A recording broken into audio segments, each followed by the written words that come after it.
En fait, il y a exactement 100 ans, en pleine Première Guerre mondiale, un grand physicien français qui s'appelait Paul Langevin, à l'école physique-chimie, décida d'imiter la façon dont les dauphins cherchaient les poissons en utilisant le principe de l'écholocation et en émettant des petits clics ultrasonores et en écoutant le temps au bout duquel les échos étaient réfléchis par les cibles. Et à l'époque, c'était la Première Guerre mondiale, il s'agissait de repérer non pas les poissons, mais les sous-marins allemands.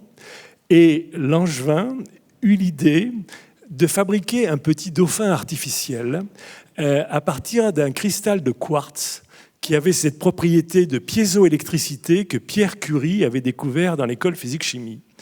Et avec ce petit cristal de quartz, il imita la façon dont les dauphins émettaient des signaux ultrasonores et les écoutaient.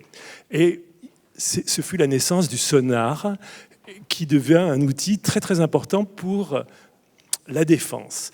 Les sonars évoluèrent beaucoup entre la Première Guerre mondiale et la Deuxième Guerre mondiale.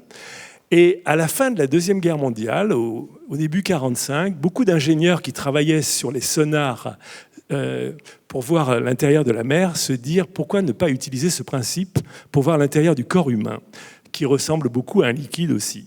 Et donc, les premiers sonars ultrasonores pour le corps humain furent fabriqués dans les années 1945.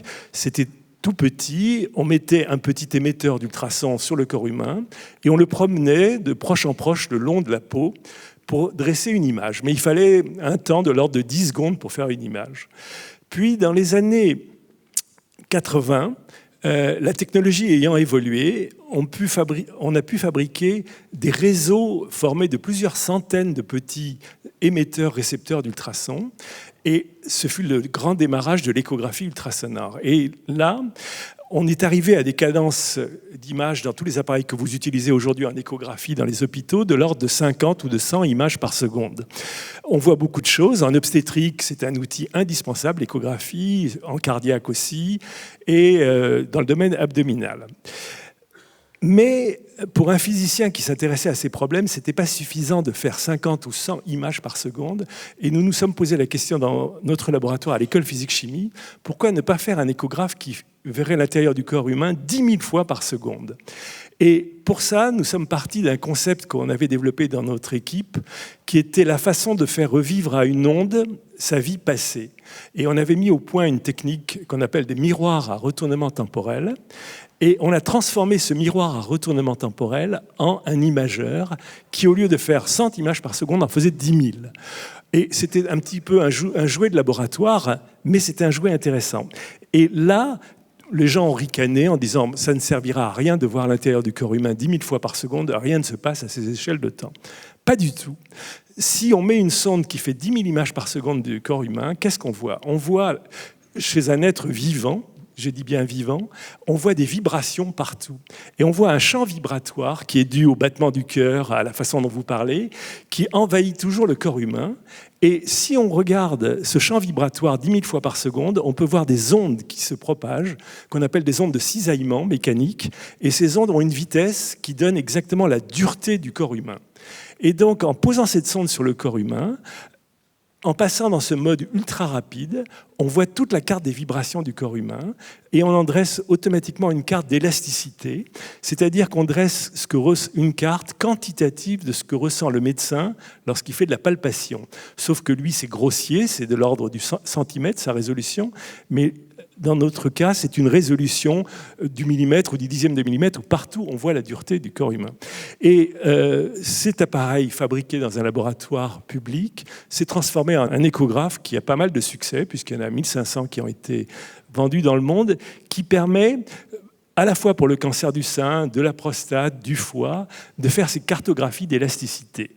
La deuxième chose qu'on peut faire lorsqu'on fait 10 000 images par seconde, on peut ne pas s'intéresser qu'au mouvement vibratoire du corps humain, mais on peut s'intéresser à un autre mouvement qui est celui des globules rouges. Et là, on peut vouloir faire du Doppler, comme dans tout échographe, on peut faire du Doppler, mais un échographe qui ne fait que 50 ou 100 images par seconde, lorsqu'il veut mesurer un écoulement sanguin, il faut que l'écoulement sanguin, les globules rouges bougent pas mal, donc il faut des grosses artères, et on les visualise très bien. Mais lorsqu'on a un échographe qui fait 10 000 images par seconde, si on le met en mode Doppler, eh bien, on voit non pas la grosse circulation, mais on voit la microcirculation du corps humain. Et lorsqu'on le met sur une tumeur où la microcirculation a évolué, on voit tout de suite, sans avoir besoin d'injecter d'agents de contraste et tout, grâce à l'imagerie ultra rapide, ce genre de choses. Encore mieux, lorsqu'on met maintenant une sonde ultrasonore sur le cerveau d'un animal, d'un rat, si tout va bien, je devrais avoir une toute petite séquence qui devrait montrer ce qui se passe pendant une crise d'épilepsie lorsqu'on regarde le flux sanguin dans le cerveau d'un rat. Donc j'ai bien peur que ce bout de film a disparu. Excusez-moi. Bon, pour revenir, ce qui est intéressant, c'est de voir comment, en recherche translationnelle, en passant d'une idée relativement fondamentale sur la réversibilité du temps, on a transformé cette idée en un outil médical. Aujourd'hui, ces échographes sont relativement encombrants, comme un échographe standard, mais ces mêmes échographes ultra rapides, d'ici 1 ou 2 ans, auront la taille d'un smartphone. Et lorsque vous mettrez l'échographe sur votre ventre, vous pourrez avoir une carte d'élasticité en temps réel. Et si vous suivez une pathologie qui évolue, vous pouvez voir des informations quantitatives qui n'étaient pas tellement imaginables avant. Donc, recherche translationnelle, c'est une des choses très jolies qui se fait beaucoup à l'école physique-chimie. Et bien que notre école s'appelle physique-chimie, elle mériterait de s'appeler physique-chimie, santé ou médecine en tout cas. Merci.